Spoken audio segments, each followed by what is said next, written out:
নমস্কাৰ গ্ৰহণ কৰিব মই বিনাশ ডেকা আজি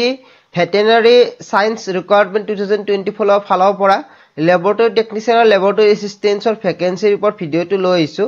তাৰ লগতে জনাই দিও যদি আপোনালোকে ঘৰতে বহি অনলাইন আৰ্নিংলৈ ইন্টাৰেষ্টেড হয় মই এটা প্লেটফৰ্মৰ বিষয়ে আপোনালোকক জনাব বিচাৰিম যত আপোনালোকে ঘৰতে বহি কাম কৰি যদি আপুনি ষ্টুডেন্ট হয় বা আপুনি কিবা বিজনেস কৰি আছে বা আপুনি কিবা জব কৰি আছে বা আপুনি যদি কাম কৰি থকা নাই তাৰ লগত এক্সট্ৰা সময়ত কাম কৰি মাহত 20 বা 30 টকা ইনকাম কৰিবলৈ সক্ষম হ'ব আৰু ইয়াত জড়িত হ'বৰ বাবে অতি কম বয়স আপোনাৰ 18 বছৰ বা তাতকৈ ওপৰত হ'ব লাগিব ইয়াত ডাঙৰটো হৈছে ইয়াত কোনো জয়নিং ফিজ বা এপ্লিকেশন ফিজ আপোনালোকৰ পৰা লোৱা নহয় এই কোম্পানীটো ভাৰত চৰকাৰৰ দ্বাৰা স্বীকৃত হয় আৰু ইয়াত জড়িত হ'বৰ বাবে আপুনি অতি কম মেট্ৰিক পাছ হ'ব লাগিব যদি আপুনি এই বিষয়ে ভালকৈ জানিব বিচাৰে ভিডিও ডেসক্ৰিপচনত প্ৰথমতে লিংক এটা পাব সেই লিংকটো ক্লিক কৰিলে লিংকটো আপুনি নিজে হোৱাটছএপলৈ লৈ আহিব আৰু মোলৈ এটা মেছেজ পঠাব পাৰিব মেছেজটো পঠাই দিলে মই আপোনাক এই বিষয়ে ভালকৈ জনাই দিব পাৰিম তাৰ উপৰিও স্ক্ৰীনত মই নিশ্চয় নম্বৰটো দেখা পাই আছে এই নম্বৰটো যাতে হোৱাটছএপত মেছেজ কৰি এই কামটো জানিব বিচাৰিলেও মই আপোনাক এইটো ভালকৈ জনাই দিব পাৰিম তেন্তে আগবাৰো আজি যোৱা আপডেটটোলৈ ভালকৈ College of Veterinary Science Requirement 2024 apply for laboratory technician and laboratory assistant for vacancy আহিছে laboratory technician laboratory position under ICMR funded institute support project or under আছে এটো ঠিক আছে আৰু apply before 8 December 2024 last date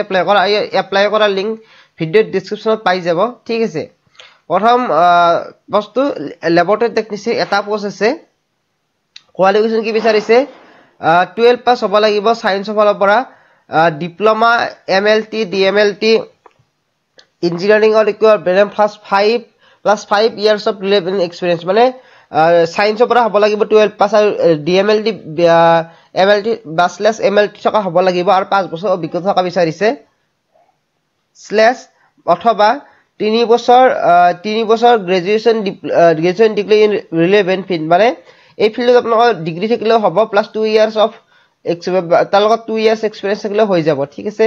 স্কিলটো কি বিচাৰিছে basic computer knowledge থকা বিচাৰিছে MS Office Excel ৰ বেসিক নলেজ ঠিক আছে experience in multicellular molecular biology report experience থকাটো বিচাৰিছে ঠিক আছে এজ লিমিট তবে 30 বছৰকৈ ওপৰত হ'ব নালাগিব SC ST OBCৰ কাৰণে ৰিলেক্সেশন থাকিব গভৰ্ণমেন্ট ৰুল হিচাপত ঠিক আছে আপোনাৰ স্যালাৰিটো 20,000 প্লাস HRA থাকিব 10% কৈ HRA থাকিব ঠিক আছে 2 নম্বৰ পজিশনটো আহিছে ল্যাবৰেটৰী এসিস্টেন্টৰ নাম্বাৰ অফ পোষ্ট এটা পজিশনৰ আহিছে এসেনশিয়াল কোৱালিফিকেশন কি বিচাৰিছে 12 সায়েন্সৰ পৰা হ'ব লাগিব প্লাস ডিপ্লোমা MLT DMLT থকা হ'ব লাগিব আৰু 5 বছৰ অভিজ্ঞতা থকা বিচাৰিছে বা 3 years এক্সপেৰিয়েন্স থকা বিচাৰিছে মানে ডিগ্ৰী থকা বিচাৰিছে বা তাৰ লগত এক্সট্ৰা 2 years আপোনালোকৰ এক্সপেৰিয়েন্স লাগিব লগতে কম্পিউটাৰ নলেজ থাকিব লাগিব আৰু ইয়াত চেঞ্চেলাৰ 20,000 প্লাস HR থাকিব ৰেজিষ্ট্ৰেচন এইটোটা PDF কাৰণে আপোনালোকে ইয়াত ক্লিক নহব কিন্তু ভিডিও ডেসক্ৰিপচনত পাই যাব 26 আপলোড বায়োডাটা আপলোড কৰিব লাগিব PDF ফৰমেটত আৰু যিসকলে নিজাকৈ যদি এপ্লাই কৰিব নোৱাৰে মই আপোনালোকক কন্টাক্ট কৰিলে মই এপ্লাই কৰাত সহায় কৰি দিব পাৰিম আৰু বায়োডাটা যদি লাগে আপোনালোকে মোক কন্টাক্ট কৰিব পাৰিব ঠিক আছে ডেডলাইন এইটো লাষ্ট ডেট 8 অক্টোবৰ 2024 এইটো এইখিনি আপোনালোকে যিসকল ইন্টাৰভিউ 12 ডিসেম্বৰত হ'ব সো 8 অক্টোবৰ নহয় 8 ডিসেম্বৰ লাষ্ট ডেট ঠিক আছে আৰু